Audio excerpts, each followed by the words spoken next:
A double murder trial begins in an Upper Marlboro courtroom. Good evening. This is CTV News. I'm Sonia Shrivastava. And I'm Patricia Vallone. Thank you for joining us. Well, a 35-year-old man is on trial for a double murder that happened in a Fort Washington neighborhood. Quindell Mercer allegedly gunned down his mother and stepbrother in the family's home on Hickory Drive last year. Denise Douglas has the details.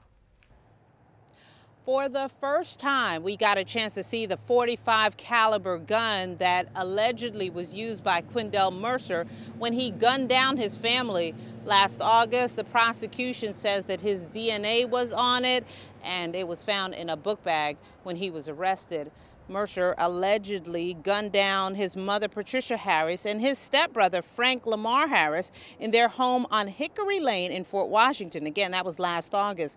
In opening arguments, the prosecution is painting Mercer as a cold killer, saying that he executed the victims. Patricia was shot twice, Frank 6 times. Mercer's attorney, on the other hand, seems to be raising questions as to whether someone else in that home killed the victims. The only other person in the house was his stepfather, Frank Harris, who came in, had taken a shower that evening back in August.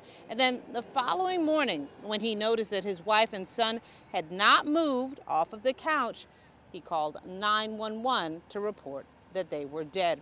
Now, this trial continues here tomorrow. It could wrap up later this week or possibly stretch into next week. I'm Denise Douglas, CTV News.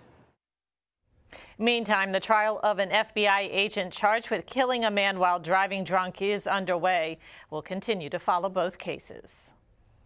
One of the 2 officers charged in the alleged beating of a University of Maryland student is found guilty. James Harrison was convicted of second-degree assault late Friday night. The other officer, Reginald Baker, was acquitted. The officers were charged with beating then-student John McKenna during a celebration after Maryland's win over Duke in 2010.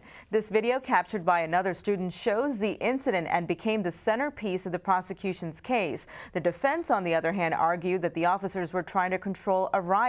Prince George's County has now agreed to pay $3.6 million to 10 people who were injured during the post-game. $2 million will go to John McKenna. I think the settlement was fair. I think it adequately compensates the individuals for their injuries, but it doesn't address the more general concern of police misconduct. So it remains to be seen whether the county will make the changes necessary to assure that something like this doesn't happen again.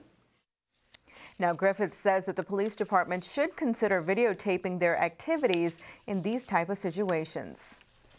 Well, there is new information tonight in the murder of an 18-year-old Central High School student. Marquel Ross was shot back in September as he was walking to school. Police were back in the area today talking with drivers and pedestrians in an effort to get more information to crack the case. They have learned that someone was robbed in that area on the same day of Ross's murder. It's believed that earlier that morning an unidentified person was robbed, and we're hoping that that person comes forward with any information that he or she may have. And then you were also saying just anyone as well. Yes, just anyone as well. In reference to the area, you know, commuters travel there back and forth on their daily route to work, and hopefully with the flyers that were being passed out by the officers and investigators, somebody would be able to come forward and shed some light on this investigation. Meanwhile, police are also still working to try and solve another teen murder that happened a month before Ross's.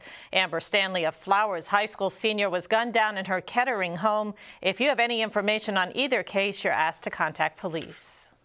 Well, 2 weeks after Prince George's delegate Tiffany Alston pleaded no contest on charges stemming from misconduct, her House seat remains vacant. Alston was suspended from office 2 weeks ago. In June, a court found her guilty of using General Assembly funds to pay a clerk at her law firm. Democratic Central Committee Chairman Terry Spigner is heading up the search for Alston's replacement. He says to be a qualified candidate must show proof they live in the district and must be a registered Democrat. Anyone, regardless of who they are, is give them the benefit of the doubt. It's between them and their conscience and you know, their moral compass as to whether or not they're going to uphold the laws of the state of Maryland, the laws of the United States of America, and to be a moral, upstanding public servant.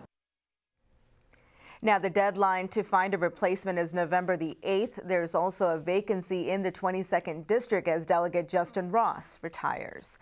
And you're watching CTV News. I'm Sonia Shrivastava. And I'm Patricia Vallone.